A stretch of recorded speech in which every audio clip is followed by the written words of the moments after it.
Sa mga videos PH. Diwata binigyan ng 1 million ni Rosemar. At bigyan pa siya ng house and lot. Napakaswerte talaga ni Diwata na maraming mga influencer na nagbibigay sa kanya. At bago siya bigyan ni Rosemar, pinapili muna siya sa dalawang kahon na mayroon laman.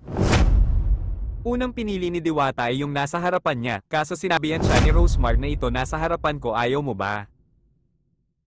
Kaya naman pumili ulit si Diwata, tapos ang pinili na niya ang nasa harapan na ni Rosemar at hindi ang nasa harapan niya. Tapos inutusan ni Rosemar ang kanyang assistant na itaas ang kahon, tapos ang hindi alam ni Diwata na ang laman ng kahon na pinili niya ay isang susi lang naman ng new house and lot.